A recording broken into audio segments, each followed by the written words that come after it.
And they said, what you're doing right now is you're white speaking and you're white splaining. What? One of the early meetings after the first few, I set up a Google Doc. And as I was explaining the Google Doc, one of the team members said, stop what you're doing. And I was kind of, taken aback. I was, okay, listening. And they said, what you're doing right now is you're white speaking and you're white splaining. What? White speaking and white splaining? I don't understand how you can be openly racist towards white people in public and get away with it. What I mean is for someone to even be able to say something like this to you, for one, it should be an HR violation. For two, it's just racist. And the fact that this is publicly and socially acceptable and she's black, it's wrong and it's weird. But let's see why they said that. To have myself as a racialized black woman, called being a supporter of white supremacy, it felt very bad and wrong. The faculty director for the Office of Equity, Social Justice, and Multicultural Education at De Anza was a job posting that I saw. And going through the interview process, it seemed like it was a place that was very open. So I was just thrilled, to have this opportunity to be able to share the things that I had learned over, 30 years in this field. To me, even if I disagree with someone or we have a difference of opinion, I can still work with that person. But unfortunately, my office mates and my supervising dean did not return that collegiality to me. I became persona non grata. I was not welcomed. I was undermined. I was actively excluded because I was identified as someone who was not focused on decentering whiteness. This was a term. So what this means is this woman was a DEI director at her university. She has a PhD, obviously. You have to have a PhD for a position such as that at a university. And practically she was fired for not bashing white people. That's what I'm assuming. Because when they say you're not centering whiteness, that means that her focus or her obligation wasn't on downplaying or speaking of white people in a negative tone or negative way, which is strange because when you're DEI, this means diversity, equity, and the last word is quite literally inclusion, meaning you should include everyone. However, in this situation, that's not what's happening. Term that came up constantly. One time we were talking about the Women, Gender, and Sexuality Center, and one of the coordinators had gotten the complaint that white faculty members were saying they didn't feel comfortable coming to the center. And so my team started to talk about, what are we going to do about that? And she said, nothing. She said, we haven't made this space for white people, it's for people of color. It was clear that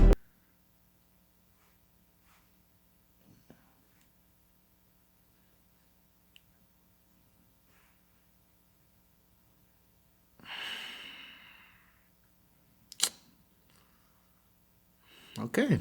We were operating differently and had different approaches, and my approach wasn't allowed to coexist with the approach that was preferred by a small but vocal group of individuals. From the beginning, my tenure review process was subverted for purely ideological reasons. As I would be observed by evaluators, I would receive feedback that, didn't align with what actually took place in the workshops, and that attacked me for the approach that I was using, basically. One of my evaluators actually used profanity with me and told me how inappropriate and dangerous I was. They said, it's a danger what you're doing. 2 weeks before the committee convened to tell me whether I would advance to phase 2, which is this present year, I was told that we will be voting to not recommend you and it will be unanimous. And all this is happening because she doesn't want to push down white people. I don't make these videos to cause divide or paint one race in a negative way or one race in a positive way. That's not why I make these videos. The reason I make this is because I'm bringing light, or at least educating myself on certain issues.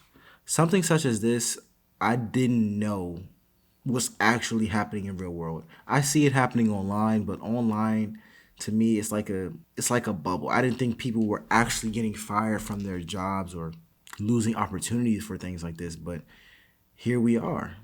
This woman was fired because she basically wanted fairness for all people despite their skin color, which to anyone in America sounds like a good thing. However, in this instance, she was proven wrong. And that's sad. Whoever fired her, whoever did this to her, they deserve to be punished, man. They deserve to lose their job because this is racist and this is wrong. It might be young Caucasian children watching this. It might be people who are Caucasian or white who are watching this.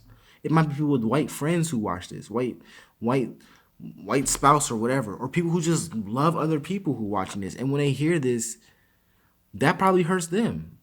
That probably makes them fearful that, wow, if I stand up for the people I care about and love, I might lose my job. And that's just sad. All I want is fairness for all, but this is just wrong. And I said, well, how can you predict that it will be unanimous? And they said, I'm just telling you it will be, because you're not doing what you were hired to do here. You're not representing the ideas that we hired you to represent. That was what was stated to me by this individual.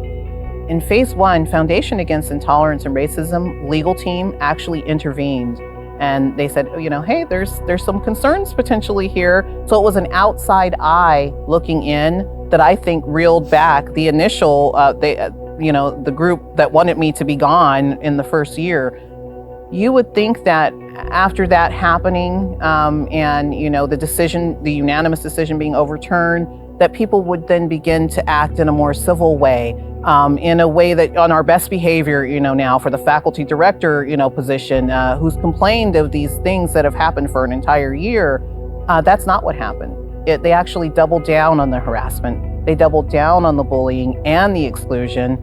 And it was like I was completely marginalized from my leadership role, and not able to perform any of the job duties or functions that I was hired to perform. I had to be removed quickly. I was told directly, you are undermining everything we've worked for around. She was told that she's undermining all that they've worked for.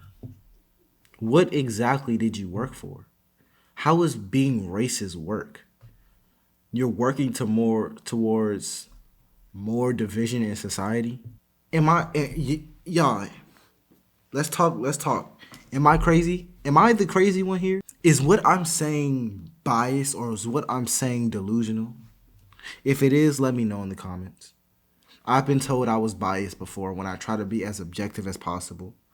But the fact of the matter is, if the roles were reversed, if this was a white man and he was saying, oh, my apologies. If she could still be if this is a white woman and she said, and she was doing the opposite and said, well, I want,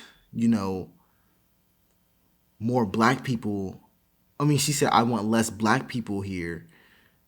And the fact that y'all won't let me have less black people here, you're not letting me do my job. That would be 100% racist. If the committee were white people and they said, well, you're letting too many black people or Latino people here, so you're fired. That would be racist. But the fact that she's saying that I want inclusion for all races of people and I'm not just going to isolate white students, it's a problem now. It's a problem on her end. Come on, man, that's terrible. Racism here. And I even told, one person, I said, why can't we coexist? Why does it have to be, with us or you must go and you must be eliminated and neutralized? I feel like the push out efforts that were attempted from, my first weeks in have finally succeeded. At one of my tenure review meetings, I told them, I said, I'm not going to resign. This is work that I'm committed to doing. I plan to retire from here. That was my plan, to stay there through retirement.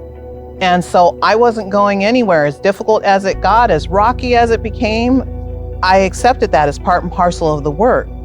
That's what transformative work is. My last day at De Anza is June 30th. I'm quite sad about it. I feel like work was just getting started.